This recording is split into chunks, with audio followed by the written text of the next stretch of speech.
আসসালামু আলাইকুম রহমতুল্লাহি ওবরাকাতু। প্রিয় দিনী ভাই বোন, আমাদের বসত বাড়ি কিংবা অফিস আদালত অথবা অন্য কোনো জায়গায় আমরা যে সকল টয়লেট কিংবা শৌচাগার ব্যবহার করে থাকি, এ সকল টয়লেট ও শৌচাগারগুলো হচ্ছে খবিস জিন্নাতদের আনাগোনার স্থান।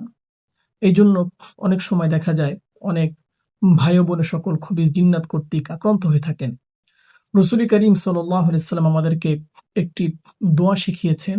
আমরা যদি টয়লেটে প্রবেশ করার পূর্বে উক্ত দোয়াটি পাঠ করি এবং উক্ত দোয়াটি পাঠ করে টয়লেটে প্রবেশ করি, তবে আল্লাহ পাক আমাদের সকলকে শয়তান কর্তৃক, খবিস জিন্নাত কর্তৃক যাবতীয় অনিষ্টতা থেকে আমাদেরকে হেফাজত করবেন। রসুল করিম সাল্লাল্লাহু আলাইহি ওয়াসাল্লাম ইরশাদ করেন, যখন তোমাদের কেহ টয়লেটে প্রবেশ করবে তখন সে যেন বলে, আল্লাহুম্মা ইন্নী আউযু বিকা মিনাল খুবুসি ওয়াল খাবাইস। দোয়াটির অর্থ হচ্ছে, হে আল্লাহ, আমি আপনার কাছে অপবিত্রতা থেকে এবং শয়তানের অশুভ চক্রান্ত থেকে পানাহ চাচ্ছি। প্রিয় দিনী ভাই বোন, আমরা যখন টয়লেটে কিংবা শৌচাগারে প্রবেশ করব তখন আমরা টয়লেট কিংবা শৌচাগারে প্রবেশ করার পূর্বে বাম পা দিয়ে প্রবেশ করব এবং প্রবেশের পূর্বেই উক্ত দোয়াটি আমরা পাঠ করব।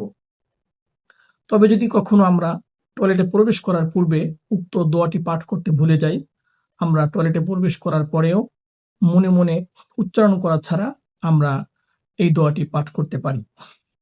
প্রিয় দিনী ভাই বোন, অনুরূপভাবে রসুল করিম সাল্লাল্লাহু আলাইহি সাল্লাম আমাদেরকে শৌচাগার থেকে বের হওয়ার পরে একটি দোয়া শিখিয়েছেন।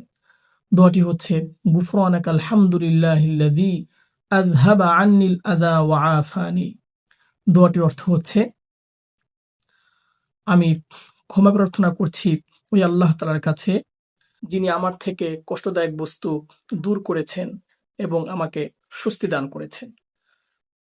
প্রিয় দিনী ভাই বোন, আমরা এ সকল মাসনুন দোয়াগুলো পাঠ করার মাধ্যমে আমরা যাবতীয় শয়তান এবং খবিস জিন্নাত কর্তৃক অনাচার থেকে নিরাপদ থাকতে পারি। আল্লাহ পাক রব্বুল ইজ্জত আমাদের সকলকে আমল করার তৌফিক দান করেন।